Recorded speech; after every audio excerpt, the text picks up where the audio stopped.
All right, members of the culture. I am Ron. You are here. Welcome in, everybody. It's time for another episode of Take Five. For those of you that don't know, Take Five is a segment where I take 5 minutes, talk about a particular topic, then you in the comments down below let me know what you think about the topic, weigh in on it, and let me know what you might want to talk about next. So, with that understanding out of the way, there's 24 hours in a day. I'm only asking for 5 minutes. Let's go. I want to talk to you about something that's, depending on which group, you may have heard about it right now, something that's really divisive in some of the toy groups, and that is the Mcfarlane Vault, right? The Mcfarlane Vault is similar to Disney. Todd is, as you know, McFarlane Toys loses the DC license, fully transitions over to Mattel in the year 2027. So this is 26. Todd is getting out everything he can between leaks, new figures, and now the Vault. Some of the stuff that he brought out before that we missed out on, that now we get an opportunity to go back and get at an affordable price, which is probably why the scalpers are so upset. Okay, and I hate to talk about them. I don't want. I know the scalpers are mad, but you'll be all right. So the scalpers and resellers, look, there's nothing wrong with sometimes getting stuff from aftermarket with resellers where they're making a little bit of coin. Okay, no problem. You guys know I won't get on my soapbox about that. I've done that video before. The difference between resellers and scalpers. Might revisit it again soon. You never know. Might do it on the podcast. Hey, don't forget, Catch the Fade podcast, Thursdays, 8 p.m. Central Standard Time, including tonight. Make sure you check it out. Anyway, back to the topic at hand. I have no issue with resellers making a little bit of money, okay? But some of this stuff is out of hand. It's crazy. Dick Grayson, Robin, $200. Captain Carrot, $100+. Cyborg Superman, $90. Icon, $70 to $100. It's ridiculous, man. So for Todd, I appreciate you for doing that. Now look, I'm sure he didn't just say, "Hey, I'm gonna help out people by doing this," but as a consumer myself, I'm going to take advantage of that and benefit from it. Why in the world is it such a bad thing that this man decides that I'm going out, and if I'm gonna go out, I'm gonna go out in a blaze of glory? I'm a company. He's a businessman first. His job is to make money. So for people to say make comments like he's undercutting me, or why is he selling these products like this? Why is he doing this, man? He's hurting. I'm trying to sell this figure. That's what the problem is. You, somebody that's trying to go out here and take, I'm not gonna say rake people over the coals, but you probably are doing it, if I'm being honest.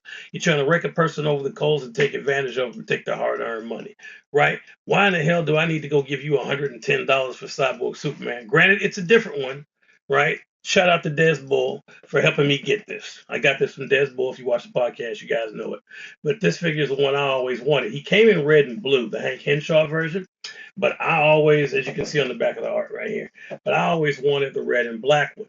Okay, but you can go out right now and get the red and black Cyborg Superman, or at least you can pre-order it at the time of this video. You can go get it for $30, man, instead of or under, instead of going out and paying $110 or something outrageous, come crazy stuff like that, man.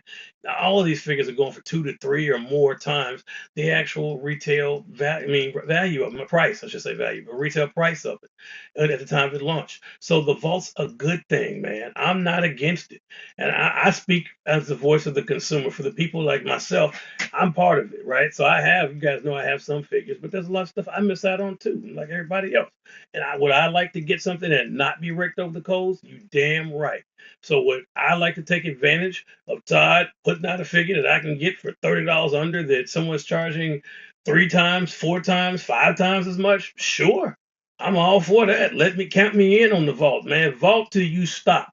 To the end of 2026, don't stop the vault, Todd. Till you can't do it anymore, sell it. Let people get an opportunity to get their favorite figures and reconnect with them, whether it was something from their childhood, whether it was some figure they connected with for whatever the reason. They love that comic line, or they just love the figure.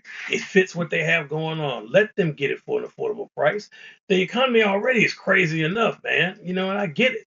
So why in the world, with an economy with gas prices the way they are and things being so out of control? That's actually early. I don't know why that's going on. I still got 30 seconds. I'm keeping it.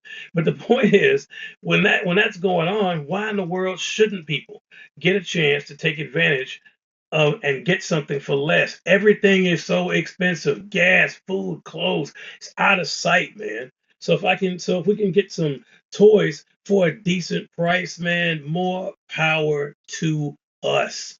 Thank you for that, Todd. I'm not gonna look that gift horse in the mouth. But I'm gonna get off my soapbox now. But that's my thing. That's how I feel about the Mcfarlane Vault.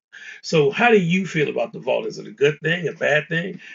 Are you getting anything from the vault? Because you care less. At the end of the day, let me know in the comment section down below what you think about it. All right.